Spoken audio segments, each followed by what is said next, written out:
Bobigny, la préfecture de la Seine-Saint-Denis. Le 93 et ses cités, l'un des départements les plus tendus de France. Allez la BAC à l'appel! Dans les locaux de la direction départementale de la police, Christophe Prévost bat le rappel de ses troupes. Il dirige la brigade anticriminalité, la BAC 93. Tous se préparent à une importante intervention. C'est bon, t'as fini? Dans le bureau du capitaine, le tableau de chasse de l'unité. Des saisies de drogue, mais aussi des armes. Ça, par exemple, c'est des saisies que vous avez fait récemment? Celle-ci, ça date d'il y a un an à peu près. Donc c'est de l'arme lourde, hein, le Scorpio, on a un pistolet mitrailleur, on a des armes de poing, on a du 11-43, ce petit automatique là, on a du 9 mm aussi. Comment on explique cette présence d'armes là aujourd'hui dans le 93? Protéger le business, c'est tout. Règlement de compte, protection de territoire, lié bien sûr au trafic de stupes. Hein. C'est pas simplement le fait de dire là c'est chez moi, non. C'est parce que ça protège quelque chose qui génère énormément d'argent. Bonjour patron. L'opération du jour vise un réseau de trafiquants de stupéfiants à Saint-Ouen. La ville est une des plaques tournantes de la drogue dans le département de Seine-Saint-Denis. Une soixantaine d'hommes est mobilisée pour l'occasion. Allez s'il vous plaît, merci. C'est un point qui fait à peu près 500 transacts jour. Donc c'est vraiment un point d'importance. J'ai reçu un texto des collègues, le point de deal s'est mis en place. Les individus habituels sont arrivés et c'est commencé, c'est lancé. Donc récupérer des gants... Avec 500 transactions, ce point de deal rapporterait 15 000 € par jour. Un marché de la drogue version grande distribution qui fonctionne 7 jours sur 7. Descendre, s'il vous plaît. Tu rentres là-dedans, normalement c'est là qu'il y a du matos, il y a un stock de matos, d'accord? Ah, donc nous, il faut vraiment qu'on vous soyez les premiers, voilà. Non. C'est bon pour vous? Comme dans un western, les cow-boys vont encercler les Indiens. Je te refile tout ça. Allez, c'est pour vous. Les hommes de la BAC se vivent comme l'ultime rempart à un mal qui, selon eux, gangrène la banlieue, le business de la drogue. Allez, force et honneur. Allez, force et honneur. Une activité au profit vertigineux qui suscite les convoitises. À Saint-Ouen, les habitants excédés ont récemment manifesté contre la mainmise des dealers sur la ville. En 2 ans, les règlements de compte entre bandes rivales ont fait 3 morts. Et le problème, c'est que des fois, à Saint-Ouen, le terrain est cher et des fois, ils se battent, ils sortent des armes pour reprendre le terrain. Ça arrive régulièrement. Qu'est-ce que vous appelez le terrain? 3 homicides. Ils appellent le terrain, c'est un lieu, le hall où est-ce qu'ils deal en fait.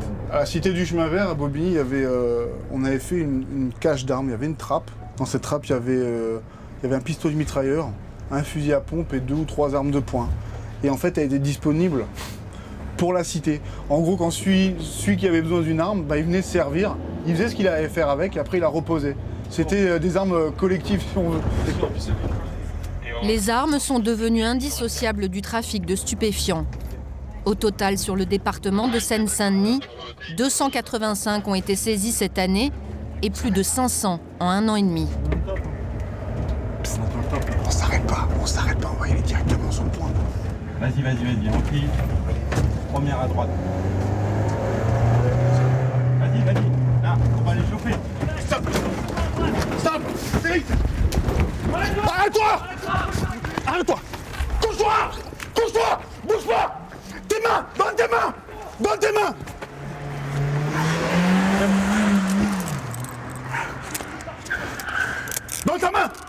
ta main Est-ce qu'on veut qui? Il est là? Il est là. Allez, on ramène tout le monde là. Des arrestations musclées. Pris en tenaille, au total, 17 revendeurs sont arrêtés et vont être placés en garde à vue. Sous l'œil des habitants de Saint-Ouen, face à face tendu entre policiers et dealers. Au même moment, les policiers de la BAC commencent les perquisitions dans les lieux de stockage, identifiés pendant l'enquête. Ah, c'est bien ma fille. Ouais. Pour les recherches, les policiers se font aider d'Edith, la chienne antidrogue. Très bien. Oui, t'as trouvé. Élite. Au total, elle trouvera 500 grammes de marijuana ce jour-là.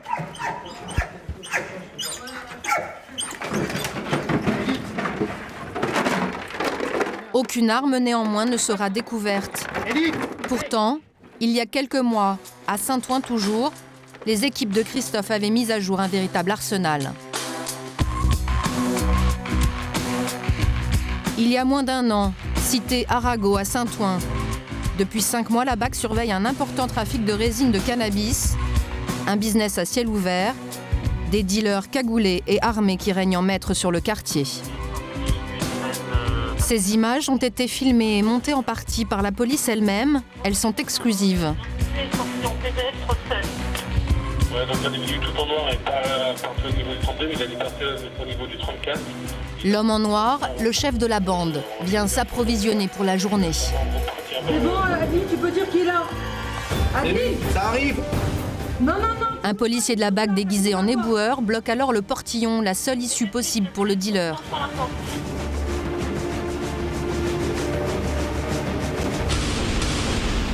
C'est bon, t'en pouvais.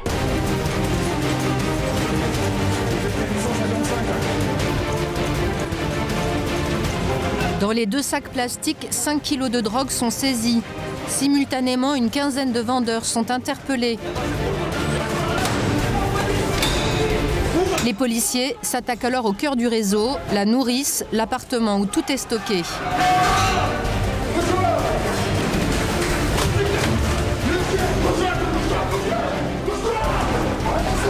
L'endroit est gardé par un pitbull qui attaque l'un d'entre eux.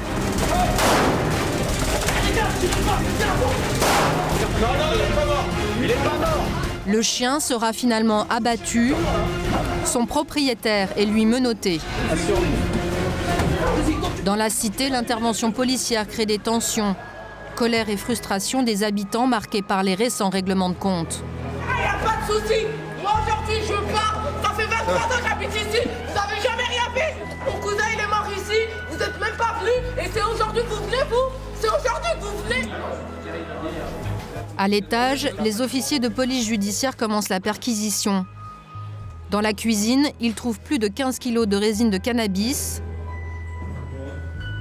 Et puis cachés un peu partout, des armes à feu. Une arme de poing, un Magnum 357. Un pistolet mitrailleur type Scorpio. Une véritable armurerie. Dans la chambre, un 9 mm et son double chargeur prêt à l'emploi.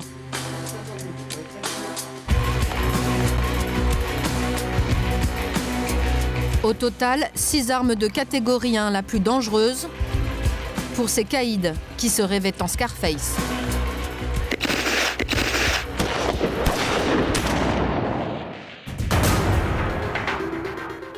Désormais, les trafiquants de banlieue font leur business calibre au point. Depuis 2 ans, les fusillades se multiplient, braquages qui tournent mal ou règlements de compte, une escalade de la violence avec des armes de guerre. Des villes comme Marseille ou Sevran, en Seine-Saint-Denis, désormais prises en otage entre bandes rivales armées. En France, 30 à 40 000 armes illégales seraient en circulation. D'où viennent ces armes? Comment entrent-elles sur notre territoire? Qui organise ces trafics? Nous avons suivi la police française sur les traces des réseaux clandestins d'importation d'armes.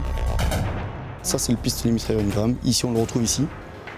Ça, c'est transporté dans ce type de camion qui faisait les allers-retours entre la Serbie et la France.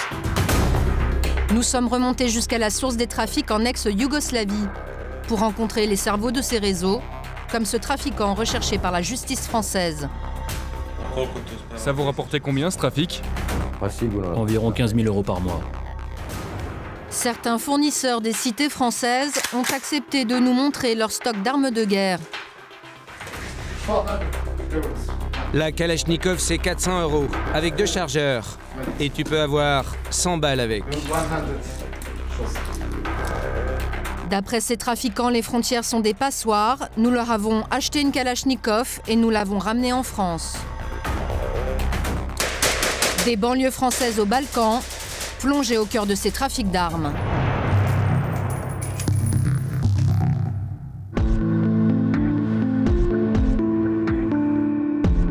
Paris, dans les sous-sols de la préfecture de police.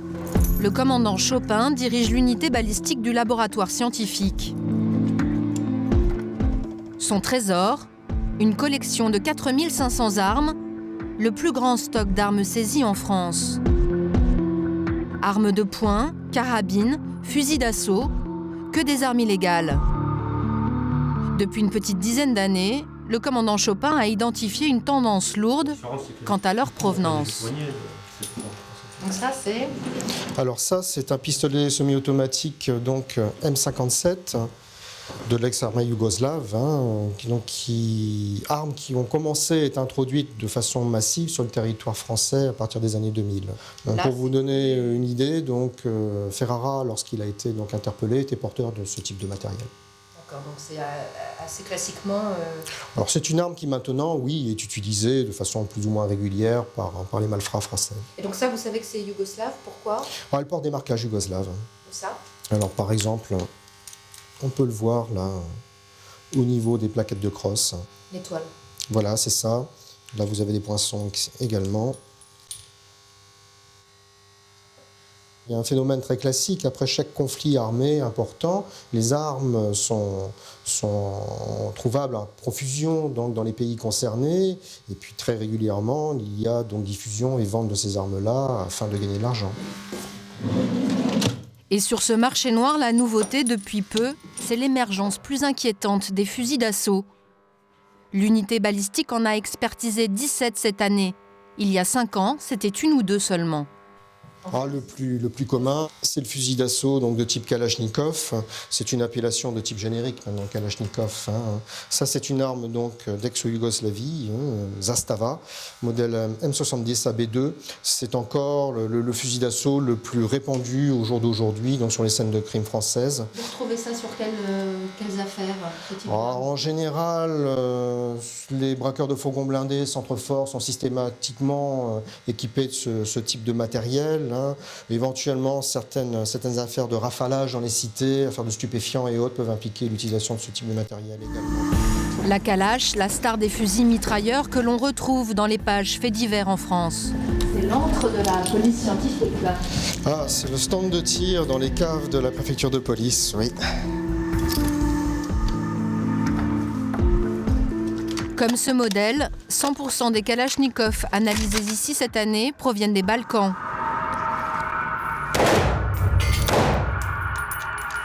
Des armes de guerre importées d'ex-Yougoslavie.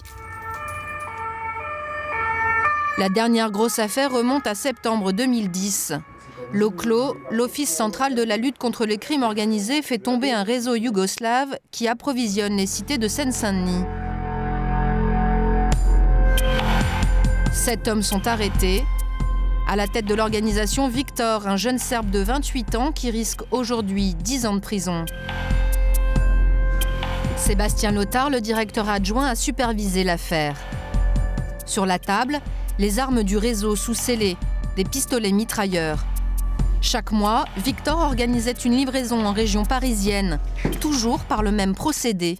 Ça, ce sont le type de sacs que l'on retrouvait dans la cargaison. Donc là, c'est des sacs qui transportaient les armes. Tout à fait. Et là, on voit donc dans ces sacs-là. Voilà, donc ça, Là, ça, c'est le pistolet mitrailleur Ingram. Ici, on le retrouve ici. Avec les silencieux là, qui sont tous conditionnés dans du papier journal. Voilà le silencieux, une fois que ça a été sorti de son papier journal. Ça, c'est transporté en totalité dans ce type de camion qui faisait les allers-retours entre la Serbie et la France. Contrairement à la drogue dans les cités, les armes se trafiquent en petite quantité. Pour cette livraison, 8 Ingram seulement. Et pour la précédente, 6 Kalachnikov. On part sur plutôt une importation, un vrai travail de fourmi qui est fait par souvent des ressortissants de ces pays-là qui profitent d'un moment de villégiature ou d'un voyage au pays pour ramener des armes, une quantité réduite. Ça va de 4 à 5 armes. C'est pour ça que vous appelez ça un trafic de fourmis? Exactement. Voilà, c'est un trafic de fourmis. Un business à petite échelle, mais très lucratif. Les armes, elles étaient revendues 2 500 € et les pistolets mitrailleurs 2 000 € pièce, alors qu'elles étaient acquises en ex-Yougoslavie entre 300 et 400 € pièce. Donc une marge de plus de 1 500 €, 1 600 €. Par voilà. arme. Par arme. Voilà. C'est le prix moyen d'une arme aujourd'hui sur le marché noir en France? C'est le prix, oui, c'est le prix moyen d'une arme. Un trafic alimenté par des armes de guerre en provenance des Balkans. Comment et qui organise ces filières? À qui profitent ces réseaux? Afin de mieux comprendre, nous décidons de nous rendre dans cette région dont tout le monde nous parle. Les Balkans, à l'extrême sud-est de l'Europe. Première étape, la Serbie et sa capitale. Madame, Monsieur, nous sommes arrivés à Belgrade, aéroport Nikola Tesla.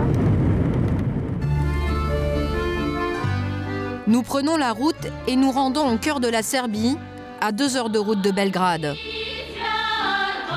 Ici, les armes font partie du décor et de la culture. La plus grande usine d'armement, Zastava, est installée dans la région. Et c'est d'ici que partent les trafics d'armes en direction de la France. À Kraljevo, le chef-lieu du district, nous avons rendez-vous avec un des personnages clés du trafic d'armes entre la France et la Serbie.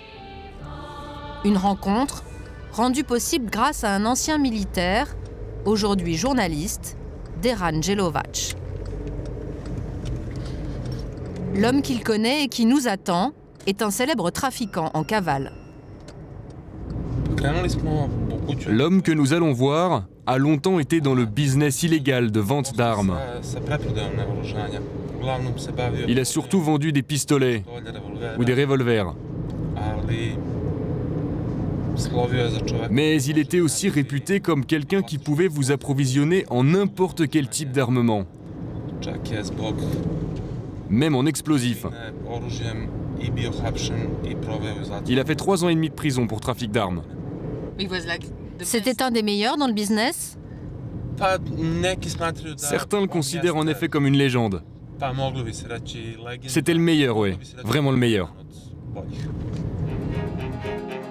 Cet homme, nommé Micic, a pendant 4 ans inondé la région parisienne en centaines d'armes et milliers de munitions. Il est arrêté avec sa bande en France en 2003. Le cerveau du réseau fait 3 ans de préventive, mais parvient à prendre la fuite avant son procès. Micic est condamné en 2007 par contumace à 5 ans de prison. Aujourd'hui recherché par la justice française, il est sous le coup d'un mandat d'arrêt international. Micic s'est réfugié dans son pays natal où il se cache aujourd'hui. Nous le rencontrons dans cet appartement, immobilisé suite à un grave accident de moto. J'adore le Glock. C'est mon arme préférée. Pouvez-vous nous expliquer comment vous faisiez venir des armes en France depuis la Serbie ou l'ex-Yougoslavie? J'ai fait ça de nombreuses fois, mais il faut savoir que c'est un trafic très risqué. Il faut traverser les frontières, t'es jamais sûr de quand la marchandise va arriver. Il faut envoyer l'argent en avance et ça ne marche pas à chaque fois. Je revendais les armes entre 1500 et 2000 euros pièce. C'était vous le chef du réseau? Oui. Je n'avais pas de contact direct avec les clients. J'avais 5 mecs qui travaillaient avec moi et qui distribuaient les armes. Ça fonctionnait comme ça. Et qui achète les armes en France? Les trafiquants de drogue principalement, pour les règlements de compte. Moi, de toute façon, je ne posais pas trop de questions. Ce qui comptait avant tout, c'était l'argent.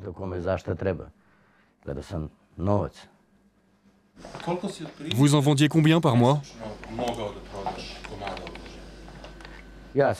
En moyenne, une quinzaine par mois. Sans me forcer et sans travailler tous les jours. Combien vous rapportait ce trafic? Environ 15 000 euros par mois.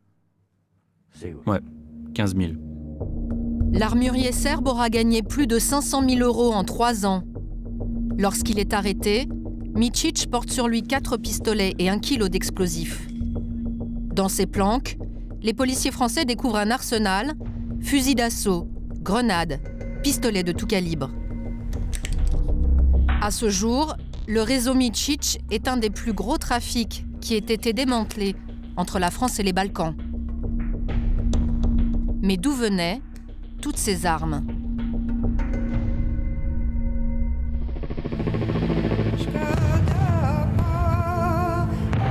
« 1991, Début de la guerre des Balkans. 10 ans de conflit à 2 heures de vol de Paris. Près de 300 000 morts et 1 million de personnes déplacées. Le conflit le plus meurtrier en Europe depuis la Seconde Guerre mondiale. En Bosnie-Herzégovine, la capitale, Sarajevo, est assiégée pendant 3 ans, le plus long siège de l'histoire de la guerre moderne.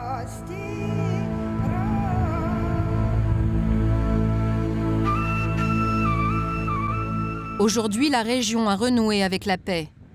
La Drina marque la frontière entre la Serbie et la Bosnie-Herzégovine. Si les canons se sont tus, la Bosnie reste un des pays où la population est la plus armée. Des quantités d'armes restées aux mains des civils. On estime à 400 000 le nombre d'armes illégales dans ce petit pays d'à peine 4 millions d'habitants. Autour de Sarajevo, les montagnes de la Romagna, une région rurale et pauvre qui vit essentiellement de l'agriculture et de l'élevage.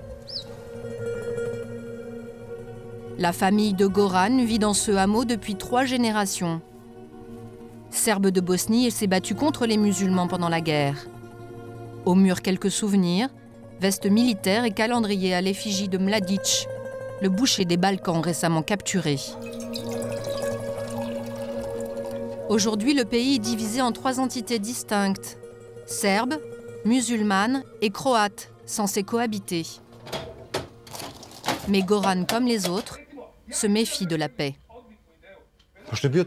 Pendant la guerre, comme tout le monde ici, on devait se défendre. On avait besoin d'armes. Alors l'armée nous en a donné. Tout type d'armes, carabines, fusils automatiques. Je vais vous en montrer une ici. On la garde, pas pour la guerre maintenant, mais contre les animaux. Qu'est-ce que c'est?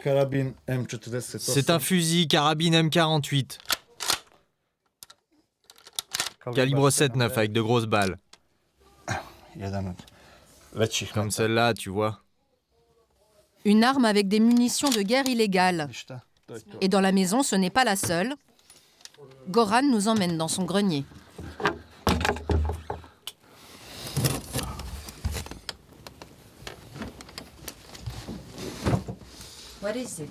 C'est quoi? Voilà, ça, c'est le fusil qu'on nous a donné pendant la guerre pour se défendre si on était attaqué par nos ennemis. Ça, ce sont des grenades. Les vertes, on les appelle kashikar. Elles sont très puissantes. Et le fusil, c'est quoi? Un fusil d'assaut type AK-47. T'as 30 balles dans le chargeur. Et pourquoi vous gardez cette arme ici? C'est resté depuis la guerre. Il y a bien eu un programme obligatoire pour restituer nos armes, mais beaucoup de gens, comme nous, ne l'ont pas suivi. Je ne sais pas, on le garde au cas où. On ne sait jamais. Et chez vos voisins, c'est comment? C'est pareil. La situation est identique. Tout le monde garde des armes depuis la guerre. Peu de gens les ont rendues, beaucoup les ont gardées. Certaines sont cachées sous le lit, d'autres dans l'armoire, au grenier, au sous-sol. On dit même dans le sol. Oui, certains les ont enterrés, mais beaucoup du coup ne les retrouvent plus. Ils ne se souviennent plus où ils ont creusé. Comme Goran, on estime que 20% de la population en Bosnie détient une arme illégalement. Ce sont ces armes qui alimentent les réseaux, car elles se vendent ici à très bas prix.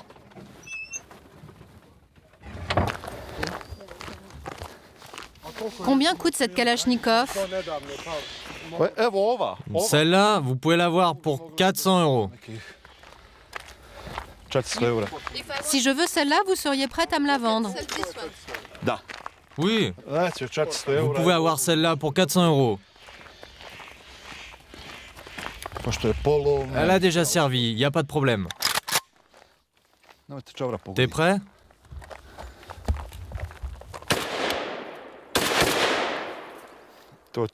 Ça, c'était coup par coup, maintenant en rafale.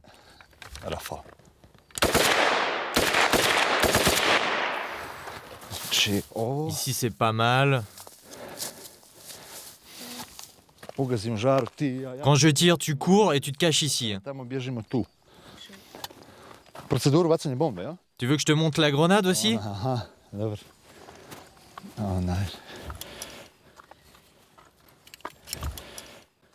J'enlève la sécurité.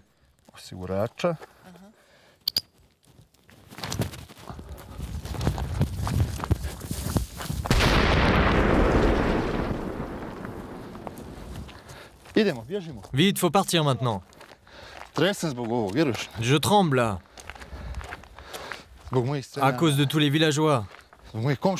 Les voisins vont avoir peur. C'est sûr, ils vont donner l'alerte.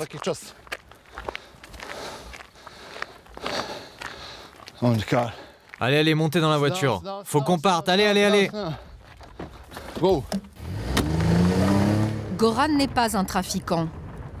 Nous voulons désormais rencontrer ceux qui ici en font un business. Ceux qui alimentent le trafic vers l'Europe de l'Ouest et la France.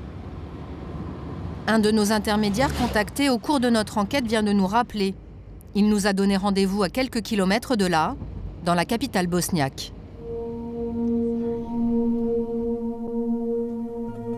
Sarajevo s'étend au pied de 5 collines. 700 000 habitants, aujourd'hui à majorité musulmane.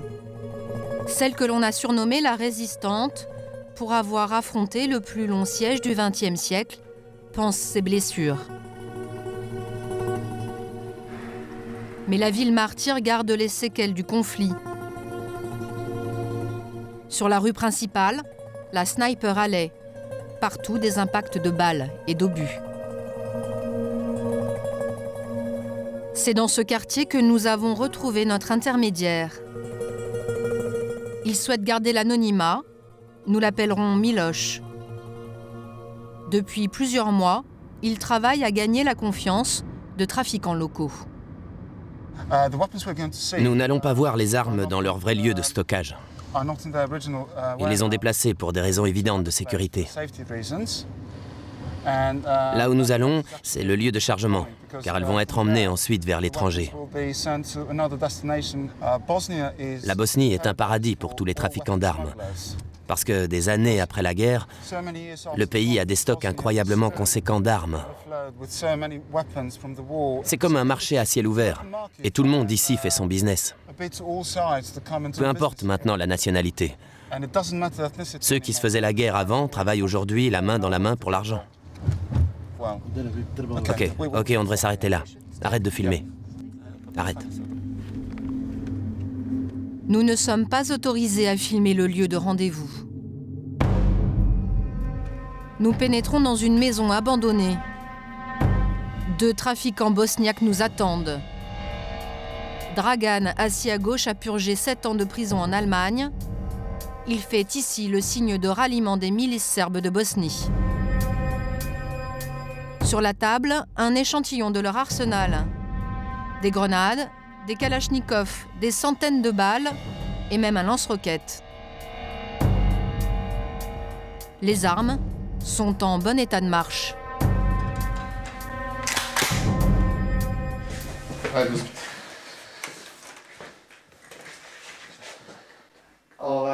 Avec ce lance-roquettes, vous pouvez attaquer n'importe quel char, n'importe quelle voiture blindée ou fourgon blindé. Et d'où viennent ces armes?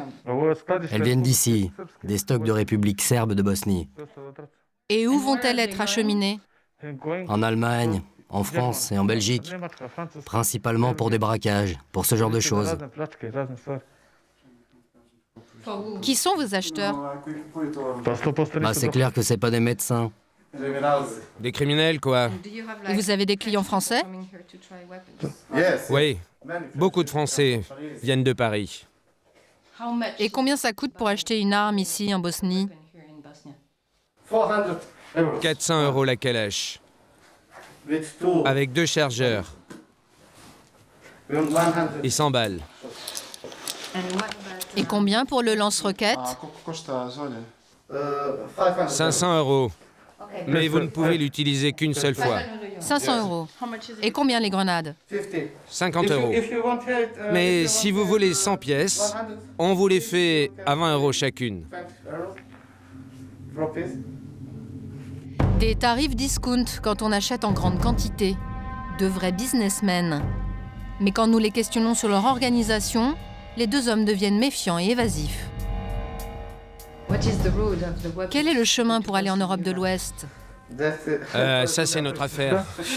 Regarde là, elle veut connaître tous nos petits secrets. Il y a deux chemins, à travers le Monténégro et l'Albanie pour le sud de la France, à travers la Croatie et la Slovénie pour le nord. Et comment vous les transportez? Je peux pas vous dire, c'est notre business. Dans les bus, les voitures, les camions. Surtout les camions. Des camions qui vont vers l'Europe. Mais comment vous passez les frontières? On a des cachettes spéciales. Elle demande trop de choses là. Ça ne va pas, non. On va arrêter de filmer là. C'est pas bon là. Non. On arrête.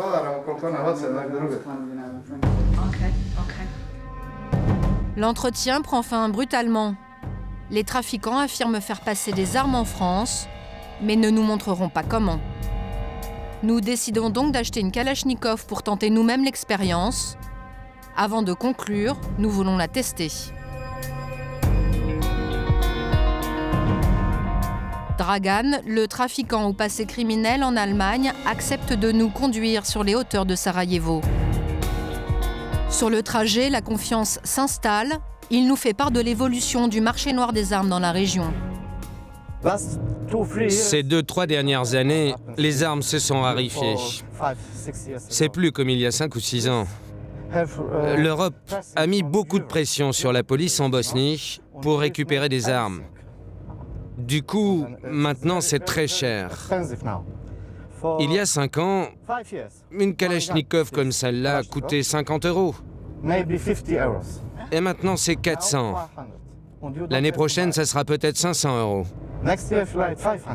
Juste pour une Kalachnikov.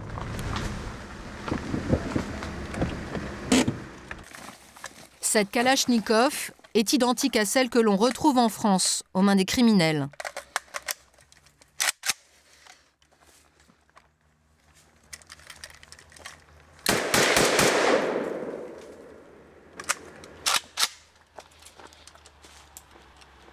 À combien vous pouvez tirer avec une arme pareille? 2 kilomètres. 2000 meters? Yes.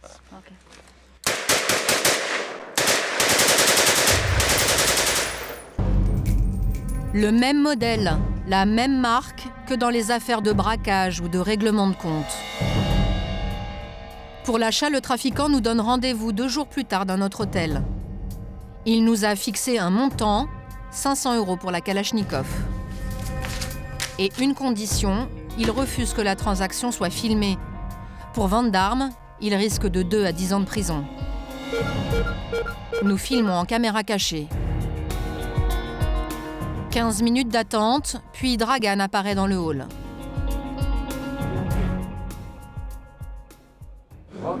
Allez, on y va. Nous le suivons sur le parking. Un peu fébrile, il vérifie à plusieurs reprises que nous ne sommes pas surveillés. Attends un petit peu là. Ouais, ok, c'est bon, on fait ça ici. Dans ce sac de sport, la Kalachnikov et 2 chargeurs. Le trafiquant s'emploie alors à cacher l'arme sous la banquette. Comme ça là. T'es sûr? Ok.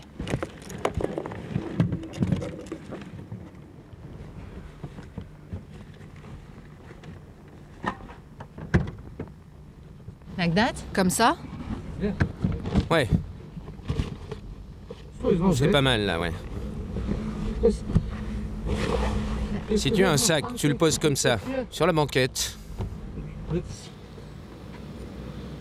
Tu penses que c'est bien comme ça? Ils vont pas ouvrir? Qui? À la frontière. À la frontière? Non, hein? Non, je ne crois pas. Viens, on va se boire un café. Je vais te montrer la route, ok? C'est bon comme ça, tu seras tranquille. Dans 99% des cas, tu n'auras pas de problème.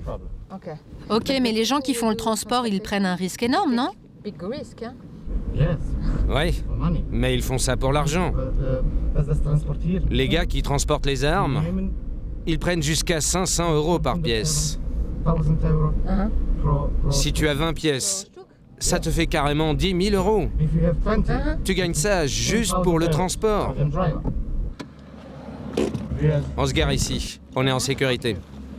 Reste désormais à comprendre comment s'effectue le transport, quelles routes sont empruntées et surtout comment les armes peuvent passer les frontières. Tu veux aller où? De Sarajevo à Paris. Ça fait 2000 km. Tu passes par Zagreb, Ljubljana, Vienne. Donc je traverse la Croatie, alors c'est ça? Oui. Tu vas à Salzbourg, puis Munich. Mais il n'y a pas de contrôle en Allemagne? Non, c'est bon, t'inquiète pas. Je te gare et Strasbourg ensuite. T'as quelle voiture? Yougoslave. Ah, c'est pas bon ça, c'est pas sûr. Si tu ne veux prendre aucun risque, alors tu dois prendre le bus. Le bus? Ouais. Ils contrôlent pas les bus? Non. Tu achètes un gros sac, tu le mets dans la soute. On fait comme ça, nous, quand on passe une arme. Si tu prends le bus, dans 99,9% des cas, tu n'as pas de problème. Donc pour 1 ou 2 armes, c'est le meilleur moyen? C'est le meilleur moyen. Bien que nous soyons journalistes, au moment de payer, Dragan ne peut pas s'empêcher de nous faire une nouvelle proposition. Si tu en veux plus, je t'en fais parvenir en Allemagne par bus. C'est 1 500 €. Ah, c'est plus cher parce que je paye le transport? Oui. Si t'en prends 10, c'est 10 000 €. J'ai un chauffeur qui me fait ça. Je lui donne 500 € par arme et il fait le transport. Ah, tu as un chauffeur? Bah oui, évidemment. Au dire de Dragan, des armes de guerre entreraient sans contrôle ou presque dans l'Union européenne, simplement dans les soutes à bagages des bus.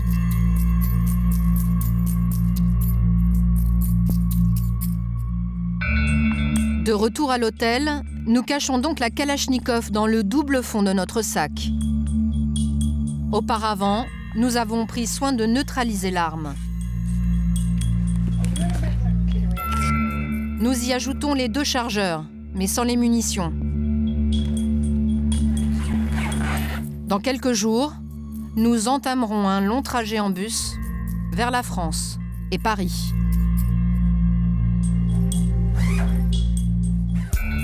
D'après la police et les trafiquants, les armes arrivent en France par 2 canaux d'approvisionnement. Le premier par la route, via la Croatie, la Slovénie, l'Autriche, l'Allemagne puis la France. Un trajet effectué en camion ou en bus. Le second passe par le Monténégro puis l'Albanie. De là en bateau, les armes arrivent en Italie puis en France. Cette route est aussi celle qu'utilise la mafia albanaise pour l'héroïne et les clandestins. Sur la mer Adriatique, le plus grand port de l'Albanie, Durrës. Un endroit stratégique pour tous les trafics. À 200 km à peine des côtes italiennes, une porte ouverte sur l'Europe de l'Ouest. En témoignent ces Zodiacs qui servent au transport illégaux de marchandises. Ce sont des SCAFI, récemment saisis par les équipes de Gezim Mipaj, lieutenant de police. Les trafiquants utilisent des moteurs puissants pour traverser très vite la mer Adriatique. Vous voyez leurs moteurs? Ils sont très rapides. En moyenne, rapide comment? En moyenne, 40 à 50 km/h. Ça, c'est typiquement des bateaux trafiquants. Pour lutter contre le trafic, le gouvernement albanais a récemment voté l'interdiction pour tout citoyen de posséder un bateau privé. Mais les côtes albanaises s'étendent sur plus de 400 km, un littoral bien difficile à surveiller. Sur les hauteurs de Tirana, la capitale albanaise. Armée! C'est ici que s'entraîne une unité d'élite de la police.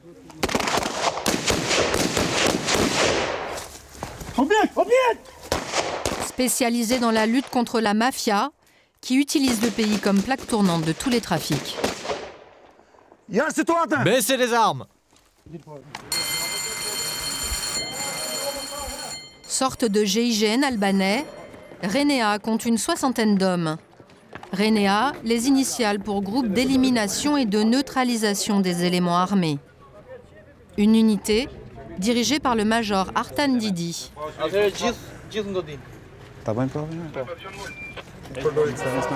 Quelles sont les armes que vous saisissez le plus, major? En général, toutes sortes d'armes, mais surtout des kalachnikovs, et aussi des pistolets de poing, des Glock ou des Beretta. Des mini Brown aussi. Ah oui, des mini Brown. Ce sont des fusils mitrailleurs. C'est ce qu'aiment les trafiquants. Beaucoup de production yougoslave, Zastava. En 2010 et 2011, il faut savoir que nous avons démantelé 3 groupes de trafiquants d'armes au total. Et les armes, c'est un problème préoccupant? Bien sûr.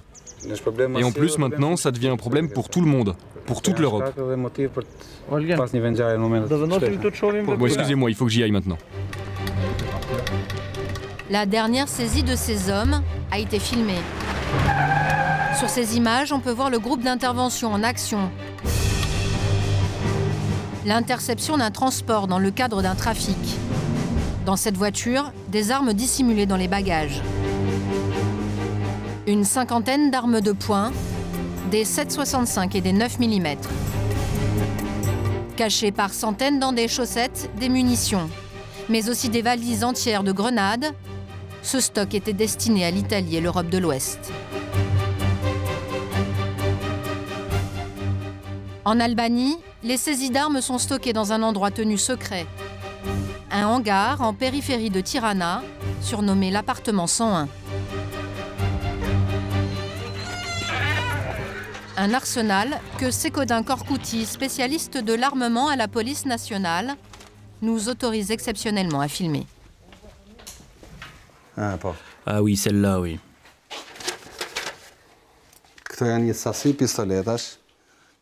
Ça, c'est une prise importante.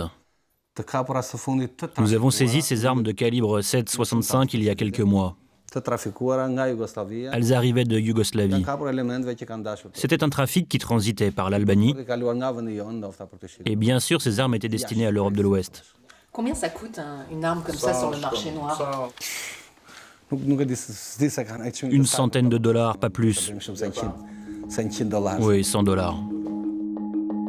Des pistolets calibre 7,65. Une arme petite, facilement dissimulable. En Italie, la mafia l'affectionne pour les assassinats. En France, c'est l'arme la plus fréquemment saisie dans les affaires criminelles. Et ici, il y en a des centaines dans chaque armoire.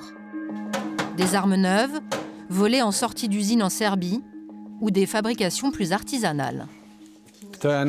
Ça, c'est un pistolet stylo. Ça a une forme de stylo, mais c'est une arme. Des pistolets tueurs. La police en a saisi plusieurs en France récemment. Tu mets la balle là, tu visses, et hop. Tu t'approches du mec, boum, tu tires. T'es sûr de tuer. Mais le gros du trésor de guerre est ailleurs. Stocké dans l'entrepôt, des milliers d'armes de guerre. En majorité des fusils d'assaut, type Kalachnikov. Ce sont des armes massives. Des fusils automatiques de fabrication russe et chinoise. Elles ont toutes été volées en 1997.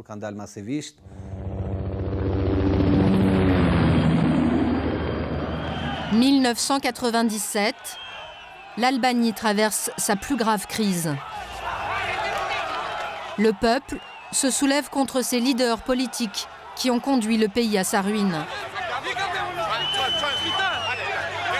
Les représentants de l'État, en premier lieu la police et l'armée, deviennent les cibles de la colère populaire.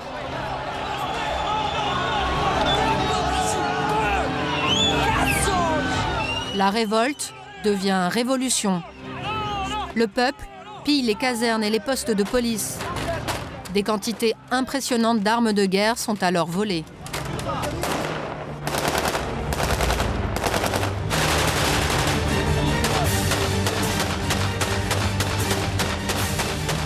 Au total, 2 millions de kalachnikovs disparaissent dans la nature.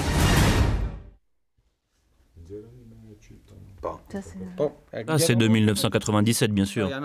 Elle a été volée dans les dépôts en 1997. L'instabilité a duré jusqu'en 2002. Donc aujourd'hui, la police continue de saisir beaucoup d'armes. Ça peut être lors d'arrestations de criminels, mais aussi pendant un contrôle routier ou une perquisition. Sur 2 millions d'armes, combien aujourd'hui encore en circulation illégale? On parlerait de 600 000, mais personne n'a voulu nous communiquer de chiffres exacts. L'État albanais n'aime guère faire la publicité d'un trafic jugé gênant pour l'image du pays. Nous quittons l'Albanie pour retourner en Bosnie, à Sarajevo. Là même où nous avions acheté une Kalachnikov. Le vendeur nous avait confié faire passer des armes en bus. Nous allons vérifier l'information en prenant ce moyen de transport vers la France.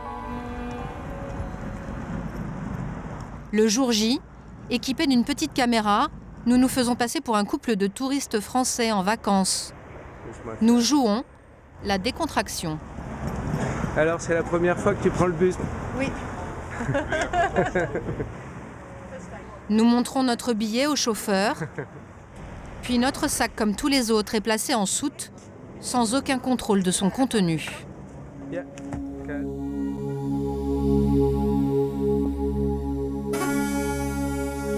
Début d'un long voyage qui va durer 28 heures. Nous laissons Sarajevo derrière nous. Nous avons 1800 km à parcourir, 5 pays à traverser, 5 frontières et 2 contrôles de douane à passer. Nous ignorons si à ces moments-là, nos bagages seront contrôlés. Dans le bus, nous sommes les seuls Français. Après 6 heures de trajet, nous arrivons à la première frontière. C'est le premier passage entre Bosnie et Croatie. On quitte la Bosnie pour entrer en Croatie. Première frontière. Première frontière. Ils vont nous demander nos papiers. Nous passons en caméra cachée. Un agent des douanes effectue une vérification de nos papiers. Nous craignons une fouille des bagages. Mais à notre surprise, aucune inspection de la soute ne sera effectuée. Le car redémarre. Notre Kalachnikov est passé sans encombre en Croatie. Reste l'entrée plus délicate dans l'Union européenne. Pour nous, elle se fera par la porte slovène. On est sur la route de Zagreb, en Croatie. Il nous reste quelques kilomètres et après 10 petits kilomètres, frontière slovène. Et une fois qu'on est en Slovénie, on est en Europe. Et on est bien. Et on est bien.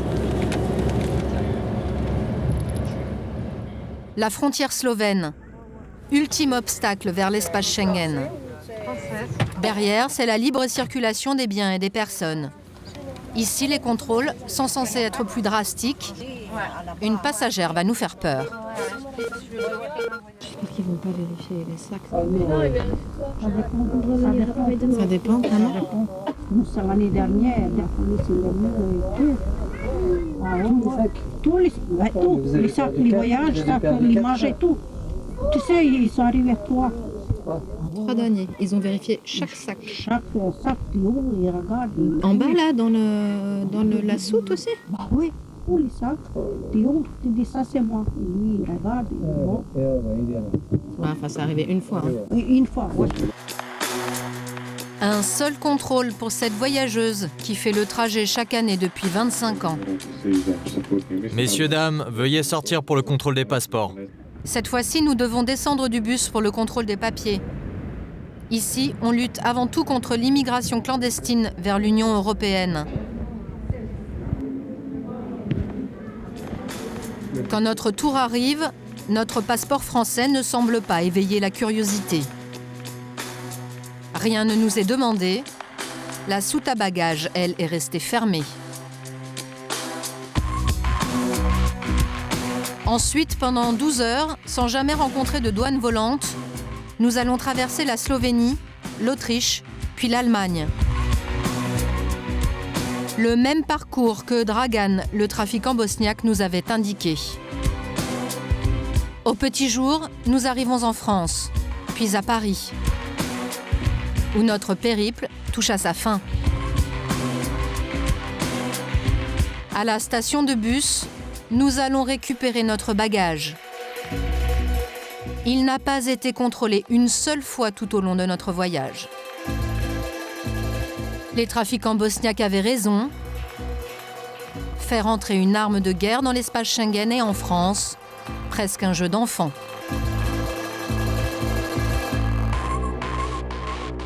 Nous avons depuis remis cette arme à la police. Mais combien de camions, voitures ou bus chargés d'armes effectuent ce chemin depuis la Bosnie, chaque mois, chaque semaine?